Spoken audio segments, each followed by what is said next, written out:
Okay, so welcome to our first brown bag history talk for the fall of 2024, September 18th. Today we're talking about Andrew Craig, Lardeau pioneer. And we'll start by acknowledging that the land around Revelstoke and on the Columbia River and its tributaries is the Snacks homeland and traditional territory. We acknowledge the ties of the Secwepemc, the Okanagan Nation Alliance, and the Ktunaxa to this land. We acknowledge our use and inhabitation of this land, sacred to these four nations. We respectfully honor their traditions and culture. So a couple of years ago, we received these two big scrapbooks. Hi, come on in. Received the two big scrapbooks from Andrew Craig III. And he is the grandson of the Andrew Craig that we're talking about today. And these books are both about, they're about 12 by 18. And they have a cover and then a sort of a wooden back cover on them. And both of them have about 80 or so pages. And they're crammed with photographs. Here's one of the pages. So there's photographs and captions on the photos. In some cases, didn't on these ones, but on some cases, the man who put the albums together, who's Andrew Craig II, actually wrote on the photographs. So Harumi, as she's scanning them, is having to do a second scan and then use Photoshop to remove the writing on the photographs. But it's an incredible collection of photographs of the Trout Lake, Beaton, Camborne, Ferguson area, that whole Lardeau area. And we're delighted to get them. It's really a huge addition to our collection. Andrew Craig II, the son who put the albums together, he actually there's pages and pages and pages of handwritten notes from stories from his father. And also he went through the newspapers and wrote out, like by hand, articles on that region as well. And we're just in the process of transcribing. I've actually got Laura Stovall is doing the transcription of the handwritten pages for us. So we're not finished with the collection yet, but I thought good way to start off Brown Bag this season was to give you a little bit of a treat and look at some of the photographs from this collection, because some of them are quite outstanding and really gives you a feel for that area. So this is Andrew McCulloch Craig, age 22, around 1893.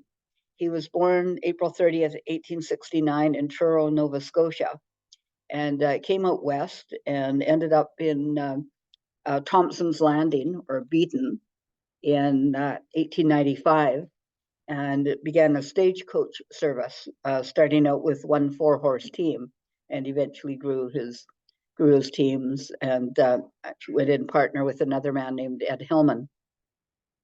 This is the letterhead for the Craig and Hillman's livery service. So it's A.M. Craig and E.A. Hillman. And the date on this one was September 20th, 1898, Thompson's Landing. So Thompson's Landing was the original name for Beaton. It was named after J.W. Thompson, who was actually Revelstoke's first school teacher. And then they moved down into that area when sort of mining started opening up in the area. He was actually partner with Malcolm Beaton. And eventually they changed the name to Beaton because Thompson's Landing and Trout Lake had the same initials, and it was a little confusing for mail service. So they changed Thompson's Landing to Beaton. But that was where Craig started out with his livery service. They in 1895 they built the wagon road from Thompson's Landing to Trout Lake, and built a rawhide trail to the Great Northern and Broadview mines in 1896. So they were doing a lot of work packing in materials for the communities that were springing up there, and also bringing in goods for the businesses and transporting the ores. This was the Lardeau Pass on May 23rd, 1894, when the road was still under construction. So you can see quite how far up that road was. And then there's another photograph of the road that they took, that Andrew Craig Jr. took in the 1960s, sort of showing, and it's still, it's still a bit of a dicey road sometimes too. So on June 29th, 1897, Andrew Craig married Annie Ellen Valentine at the St. Peter's Church in Revelstoke. She was the daughter of John Valentine from Minnesota, who opened a shingle mill at Revelstoke in 1889. He had several daughters.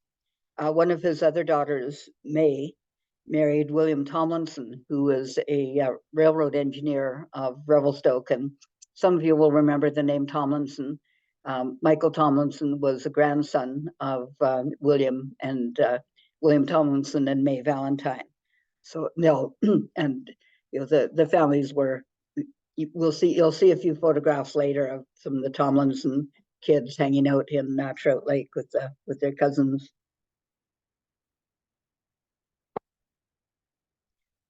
The newspaper said they left for Rosslyn for their honeymoon and returned to Thompson's Landing in about 10 days, where Mr. Craig had built this house for his new bride.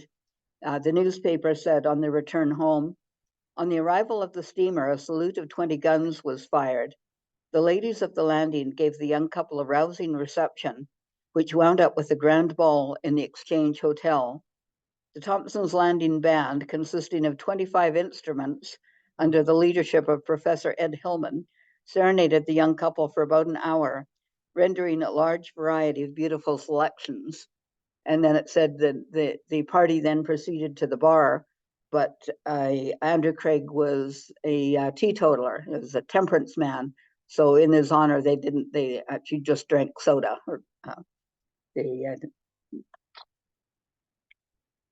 So next to the home, they had the headquarters for their livery business. And apparently Annie was an excellent horseman, and she did a lot of the grooming and training of the horses. This is some of their wagon teams at Thompson's Landing, ready for a trip to Camborne in 1897. And you can see there's one passenger cart there with several people in it, and a couple of teams with freight wagons as well. And this is just outside of the hotel at Beaton, or Thompson's Landing. And another photograph showing the stage weaving for Camborne around 1902. And at first we thought the picture was taken at Camborne because of the sign there, but the caption that Andrew Craig Jr. had written on it indicated that the picture was taken at Beaton. And then we were able to zoom into the sign, and it was just advertising that Camborne. It says, only 5 miles from here lies wonderful mineral deposits of free gold, galena, copper, etc. Come up and see them. But it's a nice cart full of all sorts of people there, women and children. Quite an amazing photograph showing their Craig and Hillman hauling pipes across the ice from Arrowhead for the lake plant at Ferguson Mine in the winter of 1899.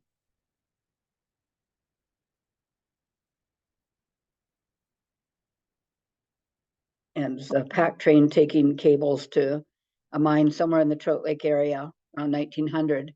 And you can see, I can't count how many horses there are there, but you can see that they've got the cable linked from horse to horse. That's how they generally took cable up into the mines. Yeah, it'd be pretty steep. They'd have to be pretty well coordinated with the teams. And there's a bunkhouse at the Oyster Criterion mine above Camborne around 1903.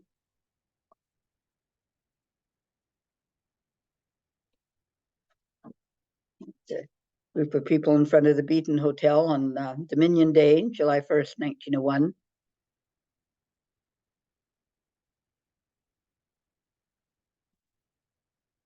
And I was very excited to see this photograph because we didn't have any photographs of the town site of Comoplex. Comoplex, there was a big sawmill there, and we do have one photograph of the sawmill, and we do have one photograph of some of the workers there, but I'd never seen anything showing the town site itself. And it's actually looking over, this is the sawmill building roof that you can see in the foreground. There was an arson fire in Comoplex in 1915, and it burned down the sawmill and a fair bit of the town site and the SS Revelstoke, which was tied up at the dock at the time for the winter. So that was really the end of Comoplex. And we know it was definitely an arson fire. They had a water system there, and somebody had actually cut the water system so that they couldn't make any efforts to put the fire out. There was advertisements for quite some time looking for information in regard to the fire, but nobody was ever charged. That's a photograph of a man named Jimmy Graham driving a team of horses pulling freight for Andrew Craig near Ferguson around 1898.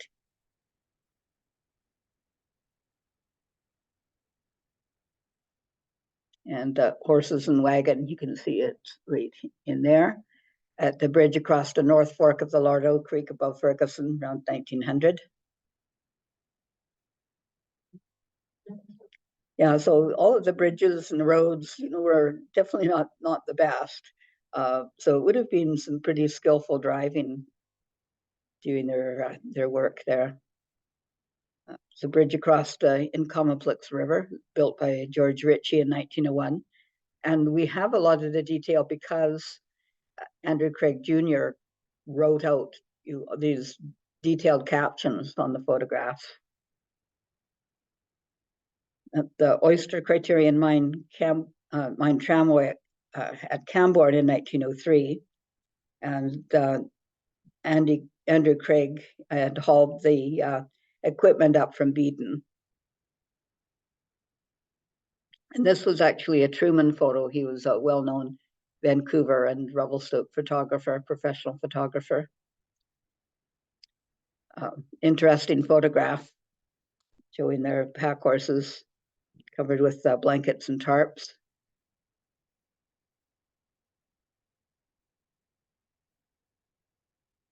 And their horse team and wagon next to the wharf at Thompson's Landing while they were loading cargo from the SS Minto around 1897. And some very dapperly dressed gentlemen there.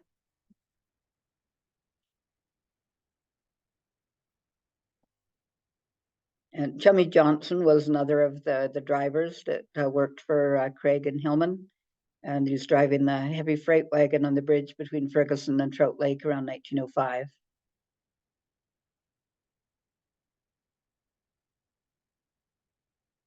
This is an amazing photograph. This was a little later on, but Andrew Craig acquired a couple of Model T cars, and they're there crossing the bridge at Beaton en route to Trout Lake Road around 1912. And apparently he had the first Model Ts in the interior. Between 1912, around 1912, he acquired a couple. That's I don't think that was taken by them. That this could be a Truman photograph, but it's the Rosslyn, Bonington, and Minto at Arrowhead around 1810. And then a picture of Camborne with Mount Lexington in the background, the early 1900s.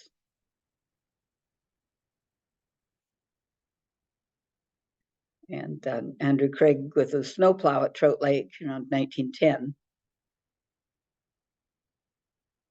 So by about early 1900s, the Craigs moved from Beaton into Trout Lake and became really instrumental in the development of the town site of Trout Lake. There's a photograph of a sleigh ride for their daughter Jean's 6th birthday in 1910. They had 4 children. Doris Clare was born in Revelstoke in 1901, and I guess probably because there weren't really any services down in Beaton or Trout Lake at the time. And then daughter Jean was born in Trout Lake in 1905. Margaret was born at Trout Lake around 1910, and son Andrew Alvin Craig was born July 26, 1912 at Caslow, and he's the one that created these albums. And then it was his son, also Andrew, who was born in 1936 and just died last year. He's the one that donated the albums. There's the Craig stagecoach outside of the Windsor Hotel at Trout Lake around 1900. Of course, the Windsor Hotel was owned and operated by Alice Jowett, who was a famous hotelier and miner in Trout Lake. Windsor Hotel is still there.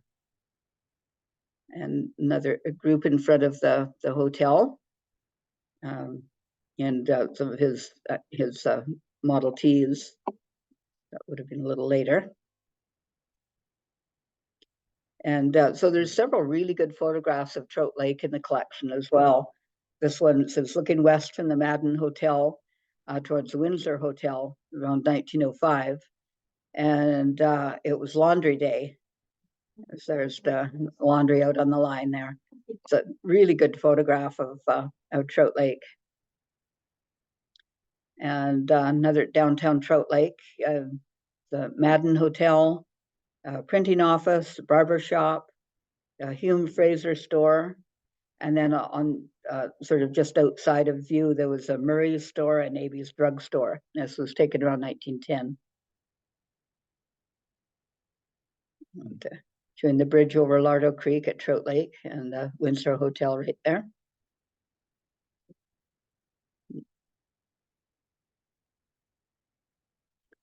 And one of the streets was named Kelly Street after a miner in the area who also ended up as the first member of provincial parliament for this area, J.M. Kelly.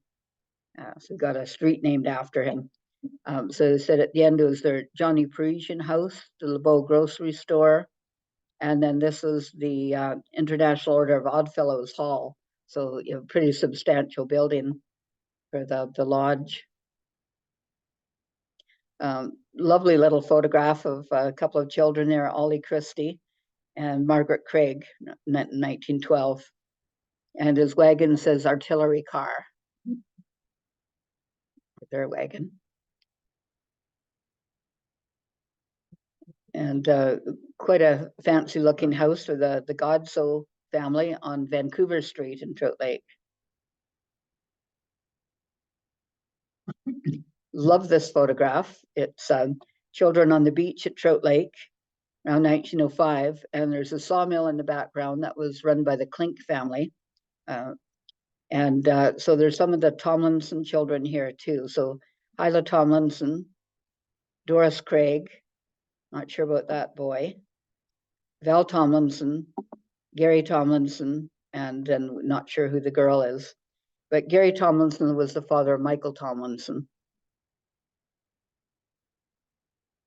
And there's Margaret and Andrew Craig Jr. around 1915. And they've got a little cat in this picture too. Just really sweet photographs.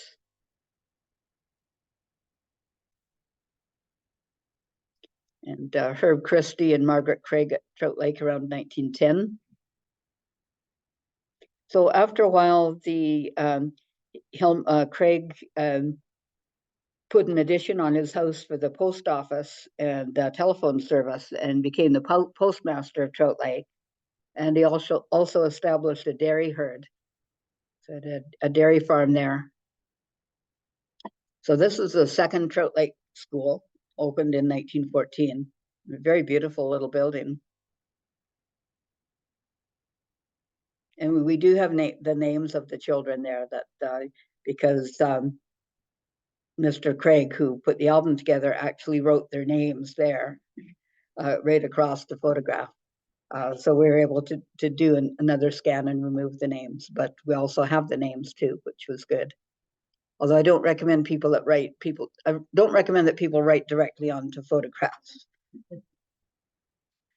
This was the daughter, Doris Craig, who ended up with typhoid from drinking some contaminated water in 1919. And the note in it said that after she recovered, she had curly hair. Before that, her hair was straight, and it lasted about as long as a perm would last, and then it went back to being straight. But luckily, she did recover. This is a picture of a mine entrance near Trout Lake in the 1920s. Doris Craig, A.C. Cummins. He was a pioneer resident of Trout Lake as well. He had a store there and mining operations in the area. And some of the other members of the Craig family. I'm not sure exactly who's who in there. This woman, we believe, is Bertha Cummins, A.C. Cummins' wife. And there's Andrew Craig's team on the Beaton Bridge in 1914, July 1st. And a picnic at Cottonwood Grove at Trout Lake, May 24th, 1916. There's a man named Joe Lamphere and his wife, who was one of Annie's sisters. And the baby is Margaret Craig. And, or I think that's Margaret Craig, and that's Andrew Craig Jr. and Annie Craig there.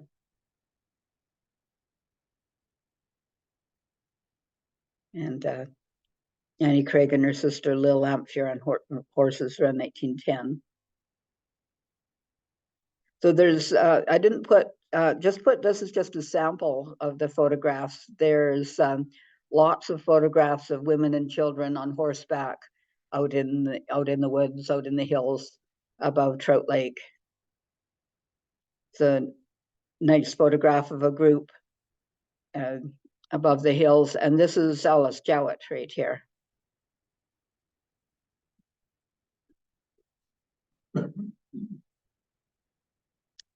And lots of photographs of them enjoying the waters of Trout Lake. This one's around 1915. And you can see the man, that's a young man.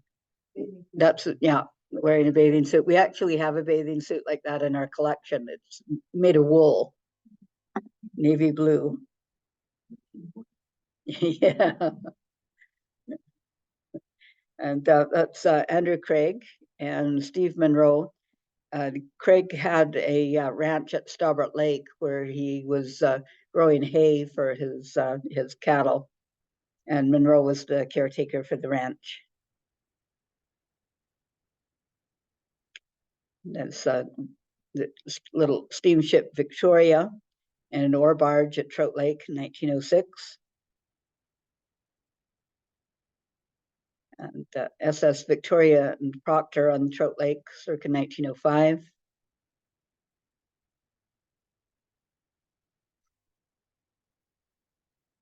It's a nicely composed photograph. I like that. There's the Clink sawmill there with the SS Proctor over on the right around 1905.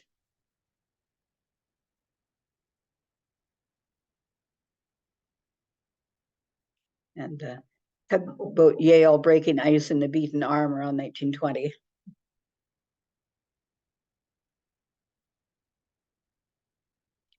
And that's Craig's one of his Model T Fords on the Fish River Canyon Road, so that'd be close to the Fish River was also known as Incomplex in 1920.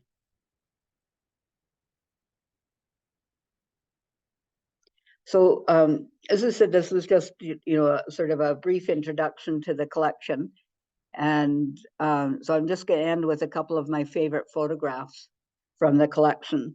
This one was taken in Brown Creek Basin near Trout Lake, and you can see it's quite high up because it's sort of above mostly above the tree line there.